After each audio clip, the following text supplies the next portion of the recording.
खिलाड़ी जिस तरह से भारत सरकार ने लवंडा नाच के लिए बिहार के रामचंद्र मांझी जी को पद्मश्री अवार्ड से नवाजा, तो आप भी पहले ऐसे ही करके आज यहाँ तक आए हैं। सबसे ज़्यादा खुशी तो मुझे उसी से रीजन के कुछ लोगों को, मैं जब इंडस्ट्री में गया था तो कुछ दिग्गज डायरेक्टर से लेकर प्रोड्यूसर से लेकर कुछ हीरो से लेकर हीरोइन तक सबको यही लगता था कि मैं मर्द नहीं हूँ, और उनको ये पता नहीं था कि कला का कोई विधा नहीं होता, कला की कोई जाति नहीं होती, कला का कोई माहौल नहीं होता।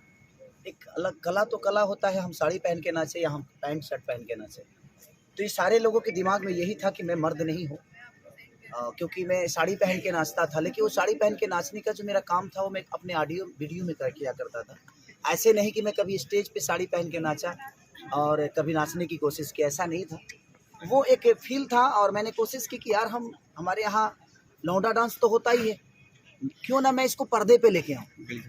तो मैंने कोशिश की, पर्दे पे पहली बार लेकर आया मैं, और लोगों को पसंद आया और लोगों ने मुझे रातों रात कहाँ बैठा दिया, मुझे आज भी पता नहीं कि मैं कहाँ हूँ। और सबसे ज़्यादा उस अवार्ड से मैं खुश हूँ कि किसी ने तो समझा, इस सरकार ने समझा तो लौंडा डांस भी कोई विधा है, जिसकी वजह से हमारे भिखारी ठाकुर जी जाने गए नाटक के बदौलत, उस लौंडा डांस के बदौलत। और कितने सारे अभी कलाकार लुप्त हैं। तो मैं चाहूँगा कि जो भी लोगों को लगता था कि ये लौंडा डांस, क्योंकि पहले के लोग इसको गलत वे में लेते थे कि नहीं यार ये लौंडा हो गया, ये हो गया, वो हो गया, जो डांस कर लिया वो मर्द नहीं, ये लोगों की मानसिकता थी।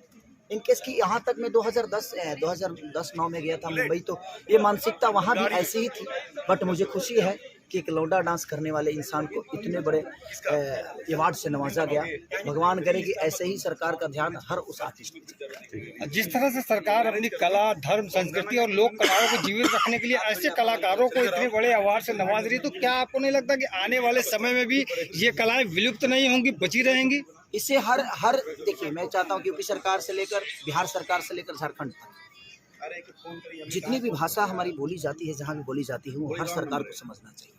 ये अवार्ड जो उनको दिल्ली बुलाकर दिया गया, इसे तो घोषित नीतीश जी को करना चाहिए। मेरा मानना यहाँ है कि आप उस राज्य के मुख्यमंत्री हैं, क्या आपको पता नहीं है? नृत्य लिखला है, आपको पता नहीं है कि हमारे बिहार में जहाँ के आप गार्जियन हैं, जहाँ के आप अधिकारी हैं, आप जो बनाते हैं उस पर दुनिया चलती है। तो ये आपको पता होना चाहिए ना कि हमारे राज्य में कौन से ऐसे कलाकार हैं जो लुप्त हैं, और कौन सी ऐसी कला है जो लुप्त है, उसे हमें बढ़ावा देना चाहिए। तो सरकार का काम है।